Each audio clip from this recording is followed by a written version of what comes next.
अल्हम्दुलिल्लाह रब्बिल आलमीन वस्सलातु वस्सलामु अला अशरफिल अंबिया वल मुरसलीन व अला आलिहि ताहिरीन व अस्हाबिहि व मन तबिअहुम बि इहसान इला यौमिद्दीन अम्मा बअद फ़क़द क़ाल अल्लाहु तआला फ़िल क़ुरआनिल अज़ीम वल फ़ुरक़ानिल मजीद बाद अऊज़ु बिल्लाहि मिनश शैतानिर रजीम बिस्मिल्लाहिर रहमानिर रहीम सुब्हानक ला इल्म लना इल्ला मा अल्लमतना இன்னக அன்தல் அலீமுல் ஹகீம் ஸதகல்லாஹுல் அஸீம். எல்லா புகழும் ஏக இறைவன் அல்லாஹ் ஜல்லஷானஹு தஆலா அவன் ஒருவனுக்கே உரித்தாகட்டுமாக. அவனின் அருமை நாயகம் முஹம்மது ரசூலுல்லாஹ் ஸல்லல்லாஹு அலைஹி வஸல்லம் அவர்கள் மீதும் அவர்கள் ஒளியற்றி வாழ்ந்த சஹாபாக்கள், தாபீன்கள், தபர் தாபீன்கள், நல்லோர்கள் நம் அனைவர்கள் மீதும் அல்லாஹ்வின் சாந்தியும் சமாதானமும் என்றென்றும் நிலவட்டுமாக. ஆமீன். அல்லாஹ் ஜல்லஷானஹு தஆலாவின் அளப்பெரும் கிருபையினால் இஸ்லாமிய மாதங்களின் வரிசையில் புனிதமான மாதம் என்று அல்லாஹ் குறிப்பிட்டு சொல்லுகிற ஒரு மாதம் ரமலானுக்கு முன்னோடியாக அது வந்துவிட்டாலே அடுத்த சில மாதங்களில் ரமலான் என்று ரமலானை நினைவூட்டுகிற விதத்திலே ஓர் மாதமாக பிறந்திருக்கிற இந்த ரஜப் மாதம். ரஜப் இஸ்லாமிய மாதங்களில் புனிதமான 4 மாதங்களில் ஒரு மாதம். இந்த மாதத்திற்கு பல்வேறு சிறப்பு பெயர்கள். ரஜபுல் ரஹ்மா என்று சொல்லுவார்கள். காரணம், அல்லாஹ்வின் அருளை ரஹ்மத்தை நிறைவாக பொழிகிற மாதம் இந்த ரஜபுடைய மாதம். ரஜபுல் முரஜப் என்றும் சொல்லுவார்கள். ரஜபுல் முரஜப் மாண்புமிக்க ஒரு மாதம். அல்லாஹ்வின் மாதங்களிலேயே கண்ணியம் மிகுந்த ஒரு மாதம் இந்த ரஜப். ரஜபுல் முரஜப் மட்டுமல்ல, ரஜபுல் ஹராம் என்றும் இதற்கு ஒரு சிறப்பு பெயர் உண்டு. ரஜபுல் ஹராம். இப்போ அறியாமை காலத்திலேயே அரபுகள் அநியாயங்களின் உச்சத்திலே வாழ்ந்த காலங்களிலும் கூட ரஜப் மாதம் வருகிற போது சண்டை சச்சரவுகளுக்கெல்லாம் முற்றுப்புள்ளி வைப்பார்கள். இந்த மாதத்தில் உம்ரா செய்வது, குர்பானி கொடுப்பது என்றெல்லாம் பல்வேறு வணக்க வழிபாடுகளை அரபுகள் செய்து வந்த மாதம் ரஜப் மாதம். எனவே இந்த மாதத்திற்கு ரஜபுல் ஹராம் என்றெல்லாம் பல்வேறு சிறப்புகளை தாங்கி இருக்கிற இந்த ரஜப் மாதம் நம்மை வந்தடைந்திருக்கிறது. அல்ஹம்துலில்லாஹ். பொதுவாக இந்த ரஜப் மாதம் அப்படின்னு சொன்னாலே இமாம்கள் தொழுகைக்கு பிறகு ஒரு துவாவை கூடுதலாக செய்வார்கள். அல்லாஹும்ம பாரிக் லனா ஃபீ ரஜபி வ ஷஅபான். யா அல்லாஹ், ரஜபிலும் அடுத்து வருகிற ஷஅபானிலும் எங்களுக்கு பரக்கத் செய்வாயாக. வ பாரிக் லனா ஃபீ ரமலான், ரமலானிலும் எங்களுக்கு பரக்கத் செய்வாயாக. சில ஹதீஸ்களில் பல்லிகனா ரமலான், ரமலான் வரை நாங்கள் ஹயாத்தாக இருந்து நல்லமல்கள் செய்வதற்கு வாய்ப்பைத்தா என்கிற ஒரு துவா மற்ற துவாக்களோடு சேர்த்து கூடுதலாக நபிகள் ஸல்லல்லாஹு அலைஹி வஸல்லம் அவர்கள் வாயிலாக வழி வழியாக வருவதை பார்க்கிறோம். மன்னிமிக்கவர்களே, இப்போ நாம் யோசித்து பார்க்க வேண்டிய விஷயம் இதுதான். இந்த ரஜப் வருகிற போது கேட்கிற ஒரு விசேஷ துவா, அதில் விசேஷமாக பரக்கத் என்கிற வார்த்தை. யா அல்லாஹ், ரஜபிலும் ஷஅபானிலும் எங்களுக்கு பரக்கத் செய்வாயா.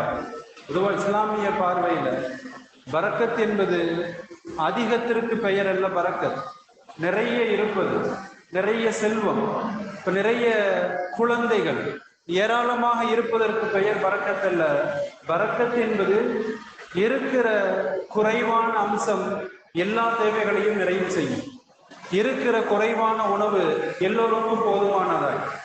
ஒரு சில பிள்ளைகள் என்றாலும் கூட தலைமுறையாக இவரின் நற்பெயரை காக்கிற பிள்ளைகளாக, இப்ப இருக்கிற குறைவான ஒன்று எல்லா தேவைகளையும் நிறைவு செய்வதற்கு பெயர் பரக்கத். கண்ணிமிக்கவர்களே, பொதுவாக இன்றைக்கு எல்லா மனிதர்களுமே உலகில் விரும்புவது அதுதான். உண்ணுகிற உணவாகட்டும், உடுத்துகிற உடைகளாகட்டும், பெற்றெடுத்திருக்கிற பிள்ளைகளாகட்டும், நிறைய சேர்த்து வைத்திருக்கிற பணமாகட்டும் குறையக்கூடாது என்று எல்லாரும் விரும்புவோம். இன்னமும் அதிகம் வேண்டும், நிறைய இருந்து கொண்டே இருக்க வேண்டும் என்று விரும்புவோம். அதற்கு பெயர் அரபியிலே பரக்கத். கண்ணிமிக்கவர்களே, ஹஜ்ரத் அலி ரலியல்லாஹு அன்ஹு இந்த பரக்கத்துங்கிற வார்த்தை வரலாற்றின் பல்வேறு விளக்கங்களை நாம் சொல்ல முடியும். ஹஜ்ரத் அலி ரலியல்லாஹு உம்மு ஹானி வீட்டுக்கு போவாங்க. உறவினர் உம்மு ஹானி ரலியல்லாஹு அன்ஹா ஒரு விருந்துக்கு போறாங்க. உம்மு ஹானி இருக்கிற சில உணவுகளை கொண்டு வந்து வைப்பார்கள் ஹஜ்ரத் அலிக்கு. ஹஜ்ரத் அலி ரலியல்லாஹு அன்ஹு உரிமையாக கேட்பார்களாம், மாலி லார இந்தக்கும் பரக்கா, இன்னும் உங்கள்கிட்ட பரக்கத்து இன்னும் வரலையே அப்படிமாங்க. இப்போ உணவில் ஒரு பரக்கத்தான ஒரு அம்சம் இருக்கிறது, அந்த உணவை காணாமே, அந்த டைனிங் டேபிள்ல காணாமே அப்படின்னு கேட்பாங்க. சாப்பாட்டு விரிப்புல நிறைய உணவுகளை வைத்திருக்கிறீர்கள், பரக்கத்து இன்னமும் வரவில்லையே என்று கேட்கிற போது உம்முஹானி புரிந்து கொள்வார்கள். அவர்கள் பரக்கத்து என்று சொன்னது இறைச்சியை. அரபுகள்கிட்ட இறைச்சிக்கு இன்னொரு பெயர் பரக்கத் என்பார்கள். காரணம், அந்த இறைச்சியை தருகிற ஆடு பரக்கத் பொருந்திய ஒன்று. லட்சம் கோடிகளில் உலகம் முழுக்க தினந்தோறும் அறுக்கப்பட்டாலும் கூட அவைகளில் குறைவு வருவதில்லை. இப்ப மந்தை மந்தையாக மேய்வதை பார்க்கிறோம். எனவே அரபுகள் சொல்லுகிற வார்த்தை பரக்கத்தான உணவு. கண்ணிமிக்கவர்களே, இப்படி உணவுகளில் பரக்கத் என்கிற அம்சம். சில நேரங்கள்ல சில மனிதர்கள் அவர்களின் வளர்ச்சியோ அல்லது உடல் ரீதியான அளவோ அவர்களின் முன்னேற்றத்தை பார்க்கிற போது பொறாமை கண்ணோடு சில நேரங்களிலே பார்க்கிற நபர்கள் உண்டு. நபிகள் ஸல்லல்லாஹு அலைஹி வஸல்லம் சொல்லுகிறார்கள், பொறாமை நேரம் வருகிற போது, பொறாமை எண்ணம் வருகிற போது நீங்கள் பரக்கத்திற்காக துஆ செய்யுங்கள் அந்த நபருக்கு. இப்ப நீங்கள் பரக்கத்திற்கு துஆ செய்கிற போது அது அவருக்கு எந்த பாதிப்பையும் ஏற்படுத்தாது. ஹதீஸ்களில் புகாரியிலே வரும், அல் ஐனு ஹக்குன், இந்த பார்வை ஒருவித மோசமான பார்வை, பிறரின் மீது வஞ்சக எண்ணத்தோடு பார்க்கிற பார்வை, அவரை வீழ்த்த வேண்டும் என்கிற பார்வை, பிறரின் வளர்ச்சியை விரும்பாத பார்வை பெரும் தாக்கத்தை ஏற்படுத்தலாம், பெரும் பாதிப்பை ஏற்படுத்தலாம். நபிகள் ஸல்லல்லாஹு அலைஹி வஸல்லம் சொல்லுகிறார்கள், அது போன்ற நிலைக்கு நீங்கள் தள்ளப்படுகிற போது அவரின் பரக்கத்திற்காக துஆ செய்யுங்கள். ஹதீஸ்களிலே ஒரு நிகழ்ச்சி வருகிறது. ஸஹல் இப்னு ஹுனைஃப்னு ஒரு சஹாபி. அதுல ஸஹல் இப்னு ஹுனைஃப் நல்ல ஆரோக்கியமான உடல், நல்ல ஜிம்பாடி, கட்டுமஸ்தான உடல். இப்ப அவர் குளித்து கொண்டிருப்பார். அந்த வழியை ஆமிர் என்கிற ஒரு சஹாபி கடந்து போவாங்க. ஹஜ்ரத் ஆமிர் ரலியல்லாஹு அன்ஹு. அப்ப குளித்து கொண்டிருக்கிற ஸஹல் இப்னு ஹுனைஃப் அவரின் உடலை பார்த்து வியந்து போன ஆமிர் அப்படியே கண் பட்டுவிடும். அவரை கட்டழகை பார்த்து, கட்டுமஸ்தான உடலை பார்த்து அவர்கள் சொல்வார்களாம், லம்மரக்கல் யௌம் வலா ஜில்த முஹப்பா, இதுவரைக்கும் என் வாழ்நாள்ல இப்படி ஒரு உடலை நான் பார்த்ததில்லை, இவ்வளவு கட்டுக்கோப்பான உடலா என்று ஒருவித பார்வை, ஏக்க பார்வை, பொறாமை பார்வை. அவர் வாட்டுக்கு நினைச்சிட்டு போயிட்டாரு. இப்ப தவறான பார்வை விழுந்து விட்டது, பொறாமை பார்வை. இதனுடைய விளைவு என்ன தெரியுமா? அந்த ஹுனைஃப் இப்னு ஹுனைஃப் நோயாளியாய் மாறி படுத்த படுக்கையாகி போவார்.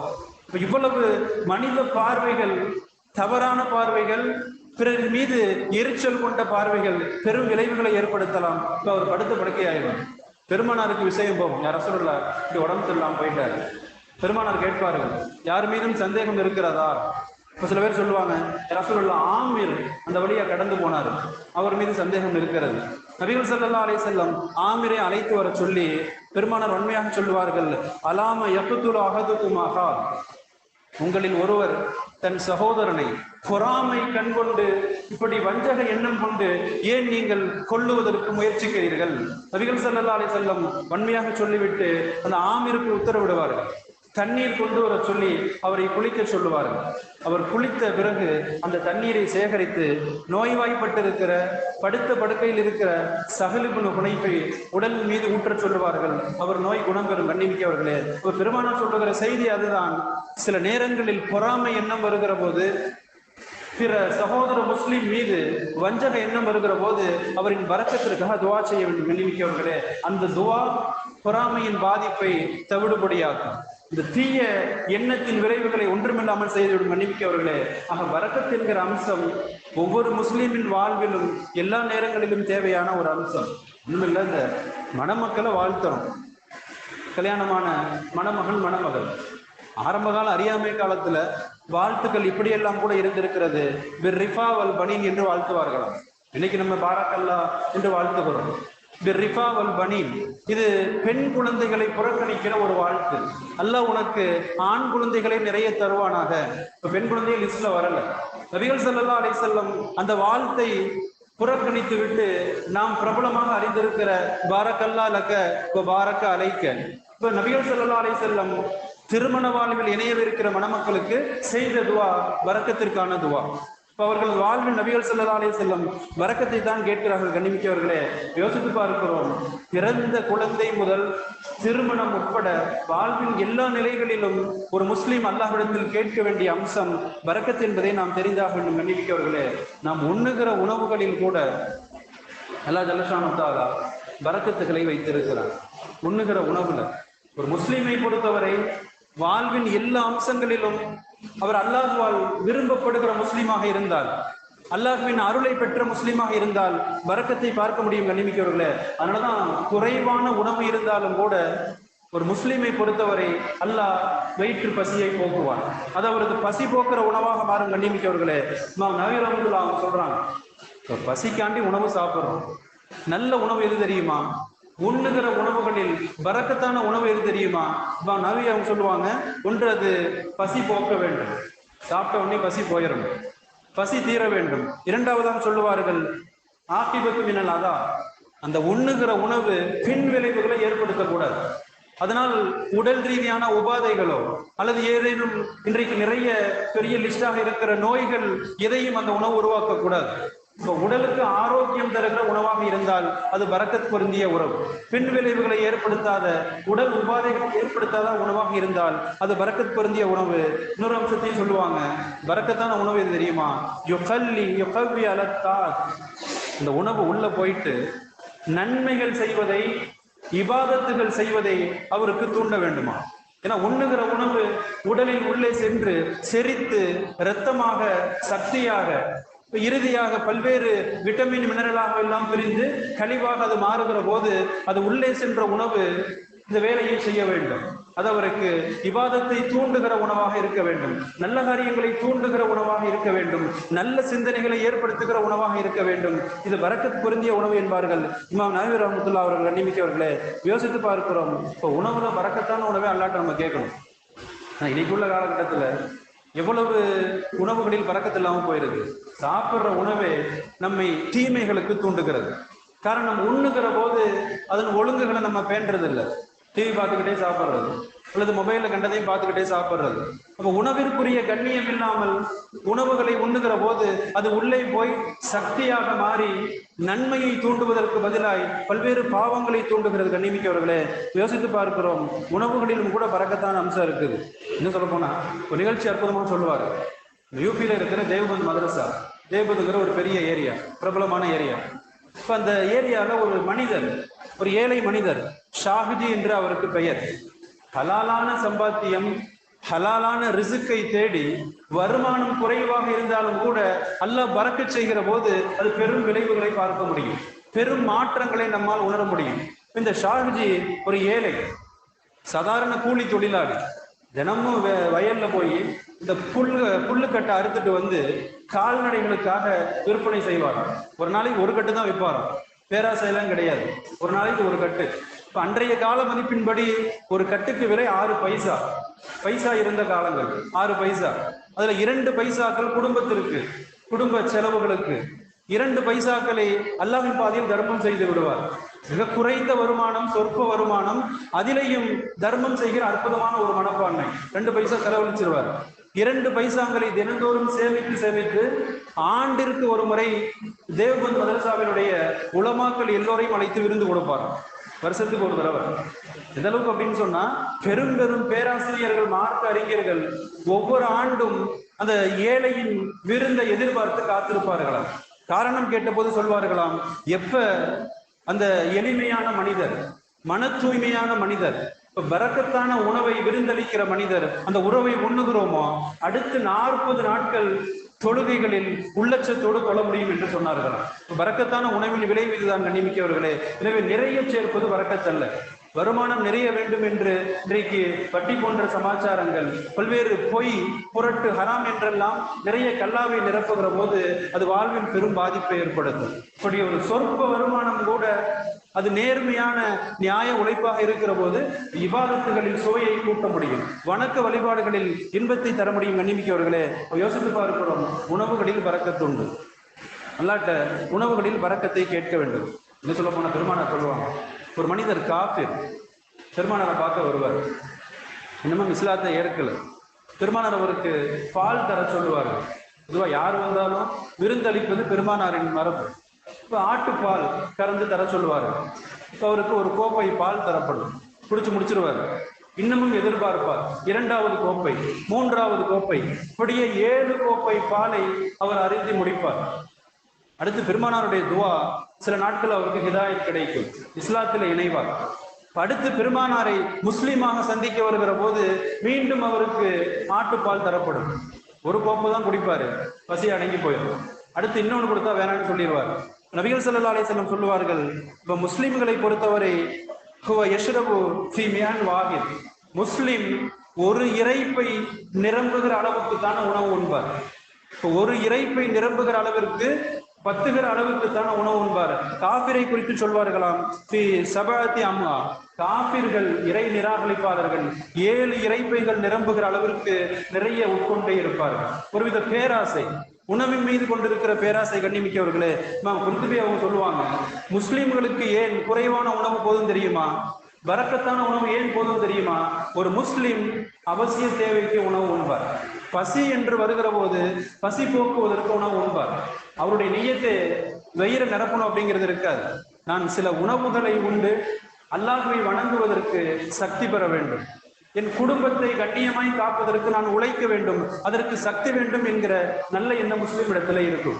ஆனால் காபிர்களை பொறுத்தவரை சொல்லுவார்கள், இவர்கள் அவசிய தேவைக்கு உண்பவர்கள் அல்ல, இச்சைக்கு உண்பவர்கள். நிறைய வெரைட்டியா டேஸ்ட் பார்க்கணும், இப்போ நிறைய வெரைட்டியா வச்சு பார்க்கணும் அப்படின்னு சொல்லிட்டு ஒருவித மனோ இச்சையை நிரப்புவதற்காக அவர்கள் உணவு கண்ணிமிக்கவர்களே. யோசித்து பார்க்கிறோம், உணவுகளிலும் கூட நாம் அல்லாஹ்விடத்திலே பரக்கத்தை கேட்க வேண்டும். சில நேரங்கள்ல சில விசேஷமான தண்ணீர், அதுலேயும் அல்லாஹ் பரக்கத்தை வைத்திருக்கிறார். நாம் பிரபலமாக அறிந்திருக்கலாம், புகாரி ரஹ்மத்துல்லாஹ் அவங்க ஒரு ஹதீஸிற்கு இப்படி தலைப்பிடுவார்கள், நபிகள் நாயகத்தின் மோஜிசா அற்புதங்களிலே ஒன்றாக ஒரு பயணத்திலிருந்து சஹாபாக்கள் திரும்புகிற போது 1400 சஹாபா பெருமக்கள் இருக்கிற தண்ணீர் குடிப்பதற்கு கூட போதுமில்லாத தண்ணீர், மிக குறைவான தண்ணீர். அசருடைய தொழுகை நேரம், இப்ப அத்துணை பேரும் ஒழு செய்து அசர் தொழ வேண்டும். இப்ப தொழுகைக்கு ஒழு செய்ய தண்ணீர் வேண்டும், குடிப்பதற்கு தண்ணீர் வேண்டும். நபிகள் நாயகத்திடத்திலே முறையிடுகிற போது நபிகள் ஸல்லல்லாஹு அலைஹி வஸல்லம் குறைவான தண்ணீரில் தங்களது புனிதமான பரக்கத் பொருந்திய கைகளை உள்ளே விடுவார்கள். இந்த சஹாபி சொல்றாங்க, பெருமானாரின் விரல்களின் இடுக்குகளில் இருந்து நீர் பீரிட்டு வருவதை நான் பார்த்தேன்.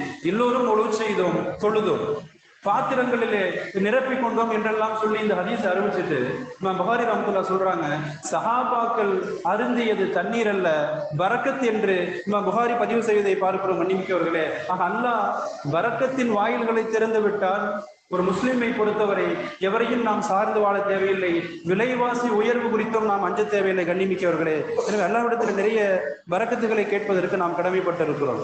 இன்னும் சொல்ல போனா இந்த உணவுங்கிற விஷயத்திலேயே அல்லாஹ் உணவில் பரக்கத்தை எங்க வைத்திருக்கிறான் தெரியுமா? அல்லாஹ் உணவில் எந்த நிலைகளில் பரக்கத்து வைத்திருக்கிறான் தெரியுமா? ஒரு சஹாபி பெருமானார்ட்ட சொல்லுவாங்க, ரசூலல்லாஹ், எவ்வளவு உணவு உண்டாலும் பசி ஆறுவதில்லை, எவ்வளவு சாப்பிட்டாலும் பசி தீர மாட்டேங்குது, இன்னமும் சாப்பிட வேண்டும் என்கிற உணர்வு, பசி தீர்ந்ததாக உணர்வில்லை. இப்போ நபிகள் ஸல்லல்லாஹு அலைஹி வஸல்லம் கேட்பாங்க, நீங்கள் எப்படி உணவு உண்ணுகிறீர்கள், தனித்து உண்ணுகிறீர்களா? பெருமானார் கேட்பாங்க, வீட்டில் தனித்தனியா ஆளுக்கு ஒரு நேரத்தில் சாப்பிட்றீங்களா, தனித்தனி இடங்களிலே அமர்ந்து சாப்பிடுகிறீர்களா? இன்னா நாக்குலுவ நஷ்வ ரசூலல்லாஹ், உண்ணுகிறோம் ஆனால் பசி அடங்குவதில்லை. பெருமானார் கேட்பாங்க, சாமி ஆமா அப்படின்னு சொல்லுவாங்க, இல்லை தனித்தனியாக தான் சாப்பிட்றோம், வீடுகள் ஆளுக்கு ஒரு டயத்தில் பிரிஞ்சு சாப்பிட்றோம். நபிகள் ஸல்லல்லாஹு அலைஹி வஸல்லம் சொல்லுவாங்க, ஃபஜ்தமிஉ அலா தஆமிக்கும், உண்ணுகிற போது குடும்பத்து உறுப்பினர்கள் எல்லோரும் சேர்ந்து உண்ணுங்கள், ஒரே நேரத்தில் அமர்ந்து ஜமாத்தாக அமர்ந்து உணவு உண்ணுங்கள். வதுகுருஸ்மல்லா, மேலும் அல்லாஹ்வின் திருநாமத்தை சொல்லி உணவு உண்ணுங்கள், பிஸ்மில்லா மறந்து விட வேண்டாம். சொல்லிவிட்டு பெருமானார் சொல்லுவாங்க, யுபாரக்கும் லக்கும் ஃபீ, இது உங்கள் வாழ்வில் பரக்கத்தை கொண்டு வரும். இப்போ குடும்பத்து அங்க உறுப்பினர்கள் எல்லாம் சேர்ந்து அமர்ந்து அல்லாஹ்வின் திருநாமத்தை சொல்லி நல்ல முறையில் உணவு உண்ணுகிற போது அது பரக்கத்திற்கு வழிவகுக்கும். கண்ணிமிக்கவர்களே, இது மட்டும் இல்லாமல் பெருமானார் இன்னமும் சொல்லுவாங்க, சில நேரங்களில் உணவு சிந்திரலாம் கீழே, இது கல்யாணம் போன்ற விசேஷங்களை சொல்லவே தேவையில்லை. எவ்வளவு தெரிஞ்சவங்க அப்படிங்கிற பேர்ல அள்ளி வைக்க வேண்டியது, அப்படியே பாதி சாப்பாடு இலையை மூடி வச்சுட்டு போயிடுவாரு.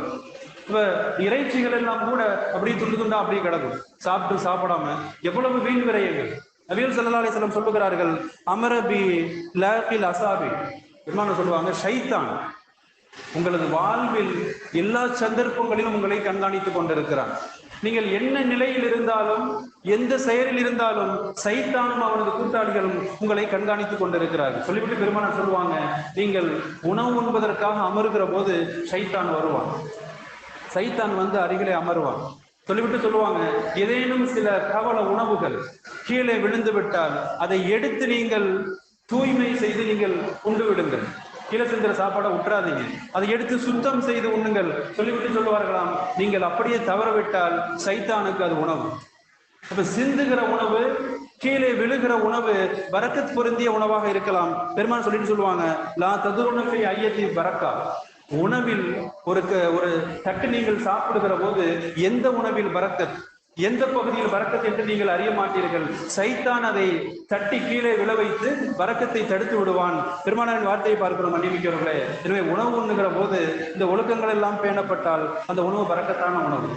இன்னொரு பரக்கத்தான அம்சம் வாழ்க்கையில உறவுகளை ஆதரிப்பது, பெற்றோர்களை பராமரிப்பது வாழ்வில் பரக்கத்தை கொண்டு வருகிற மிக அற்புதமான அம்சம். மன்னிமிக்கவர்களே, பெருமானாரை சொல்றாங்க, மன் சர்ரஹு ஐயுபுசுத லஹு ஃபீ ரிஸ்கி, தனது இரணத்தில் வாழ்வாதாரத்தில் வாழ்க்கை தேவைகளில் யார் நிறைய தரப்பட வேண்டும், பரக்கத்து வேண்டும் என்று விரும்புகிறார்களோ, அவ் யுன்சா லஹு ஃபீ அஸரிஹி, தனது வாழ்நாள் மிக நீண்ட ஆயுள் வேண்டும் என்று யார் விரும்புகிறார்களோ, பெருமானார் சொல்லுகிறார்கள், பல் யஸில் ரஹிமா, உறவுகளை அவர் ஆதரித்து வாழட்டும். இப்ப பரக்கத்துகளின் வாயில்கள் ஒரு மனிதனுக்கு திறக்கப்பட வேண்டுமானால் பெற்றோர் தொடங்கி சகோதர உறவு, இன்னும் பிற தாய் தந்தை வழி உறவு என்று இரத்த பந்த உறவுகளை எல்லாம் அவர் அரவணைத்து ஆதரித்து வாழுகிற போது இரண்டு சுப செய்திகள் அவருக்கு. ஒன்று, நீண்ட ஆயுள், அல்லாஹ் ஆயுளில் பரக்கத். இரண்டாவது, அவரது வருமானங்களில் பரக்கத், பொருளாதாரத்தில் பரக்கத். கண்ணிமிக்கவர்களே, உலமாக்களை இதை விளக்க சொல்லி தர்றப்ப, ஆயுள் அப்படிங்கிறப்ப அல்லாஹ் தீர்மானிச்சதுதான். ஒரு மனிதனுக்கு 60, 80 அல்லாஹ் பிறக்கிற போதே தீர்மானிப்பான். ஆனாலும் இந்த ஹதீசுகளில் பரக்கத் என்று வருவது விளக்கம் சொல்லி தருகிறார்கள், அல்லாஹ் அவரது உடல் வலிமையை அதிகப்படுத்துவார். 100 ஆண்டுகள் வாழ்ந்து அவர் செய்யவிருக்கிற நன்மைகளை சில குறிப்பிட்ட ஆண்டுகளில் அல்லாஹ் செய்ய வாய்ப்புகளை தருவான். அல்லாஹ் அவரது வாழ்நாளில் பரக்கத் செய்வான். கண்ணிமிக்கவர்களே, இது மட்டும் இல்ல, சில நல்லோர்களுக்கு அல்லாஹ் நேரங்களிலும் அல்லாஹ் பரக்கத்தை தருவான். ஆயுட்காலத்துல அவரது வாழ்நாட்களின் தவணை நேரங்களிலும் பரக்கத்துண்டு. கண்ணிமிக்கவர்களே, நம்ம தாவூத் அலைஹிஸ்ஸலாமை பற்றி ஹதீஸ்களிலே வரும்.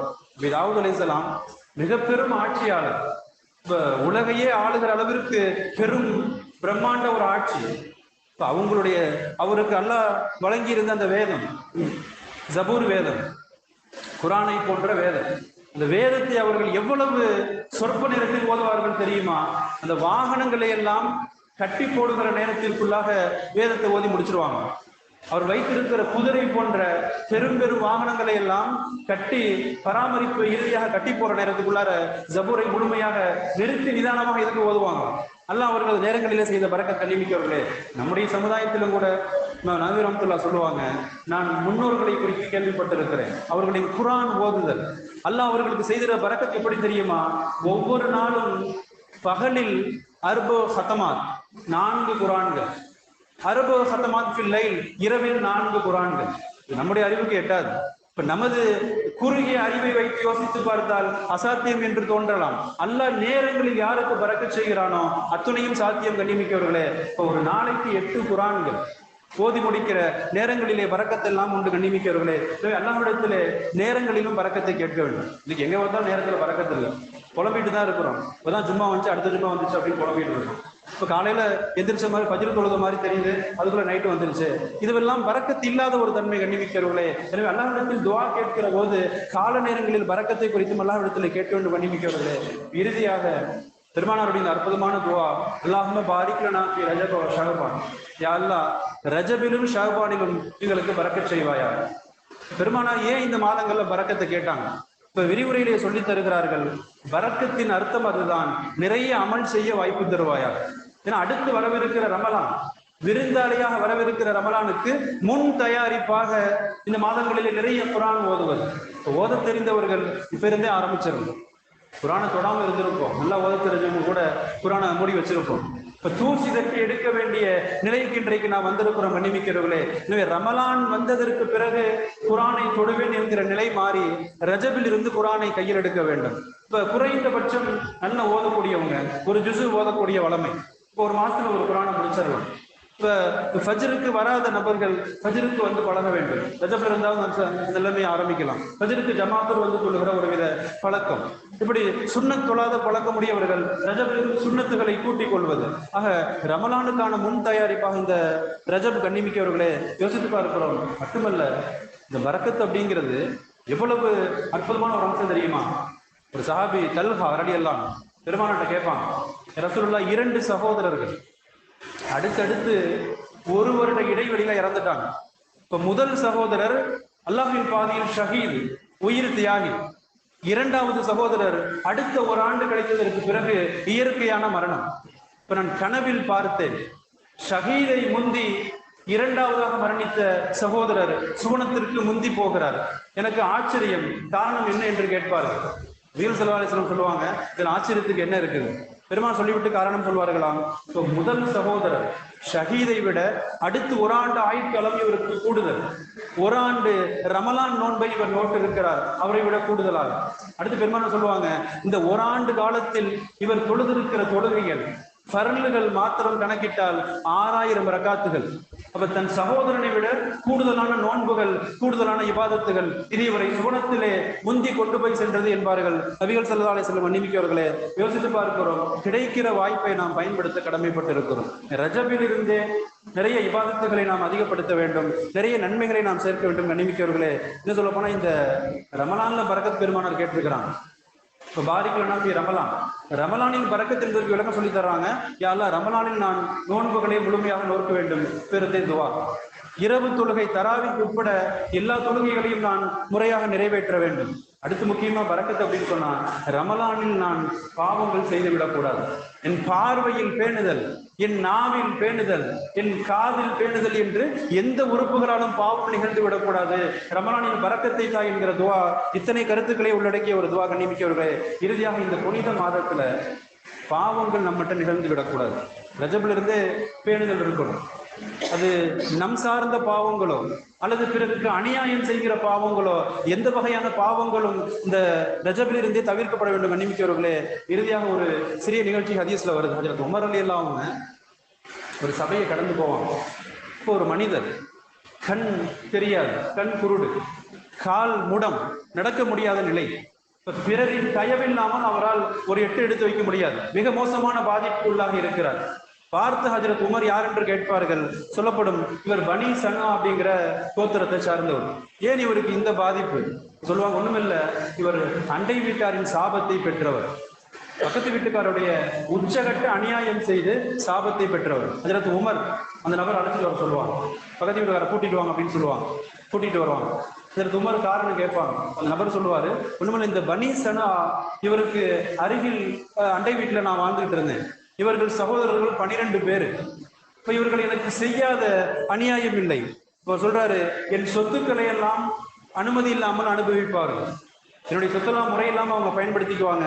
மட்டுமல்ல, என்னையும் என் குடும்பத்தையும் குறித்து அவதூறு பேசுவார்கள். இப்ப என்னை அனுபவிச்சு எனக்கு அநியாயம் செய்தோடு மட்டுமல்லாமல் என்னை குறித்து அவதூறு.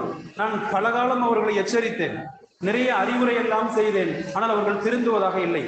என் பொறுமை ஒரு எல்லை தாண்டி போகிற போது நான் இந்த முடிவுக்கு வந்தேன், கண்ணிய மாதம் ரஜப் வருகிற வரை நான் பொறுமை கொள்வேன் அப்படின்னு சொல்லி வச்சுக்கிட்டேன். இப்ப கண்ணிய மாதம் ரஜப் வந்தது. ரஜப் மாதத்தில் அல்லாஹ்விடத்தில் என் உள்ளத்து இயக்கங்களை எல்லாம் கொட்டி தீர்த்தேன். நான் பதுவாவாக சாப வார்த்தைகளை பயன்படுத்தினேன். அதனுடைய விளைவுதான் நீங்கள் பார்க்கிறீர்கள், ஒருவர் பின் ஒருவராக அத்துணை பேரும் இறந்து போனார்கள். இறுதியாக எஞ்சி இருப்பது நீங்கள் பார்க்கிற இந்த மனிதர் அப்படின்னு சொல்லிட்டு அவர் விளக்க சொல்லுவாங்க. நம்பிக்கையவர்களே, யோசித்து பார்க்கிறோம், இந்த ரஜப் போன்ற புனித மாதங்கள் துவாக்கள் ஒப்புக்கொள்ளப்படுகிற மாதம். பிறருக்கு செய்கிற அநீதி அநியாயங்கள், பத்துவா போன்ற சாபங்கள் படித்து விட்டால் வாழ்க்கை முசீபத்தாய் போகும். கண்ணிமிக்கவர்களே, யோசித்து அல்லாஹ் ஜல்ல ஷானு தஆலா மாதங்களை பயன்படுத்த தௌஃபீக் செய்வானாக. எல்லாம் நிறைய இபாதத் செய்கிற வாய்ப்பை தந்துருவானாக. எல்லாவித பாவங்களை விட்டு தவிர்த்துவான் அல்லாஹ் திருப்பி செய்வானாக. ரமலானை அடைந்து அல்லாஹ்வை திருப்திப்படுத்துகிற நசீபை தந்துருவானாக. வஆகிரு தஅவானா அல்ஹம்துலில்லாஹி ரப்பில் ஆலமீன்.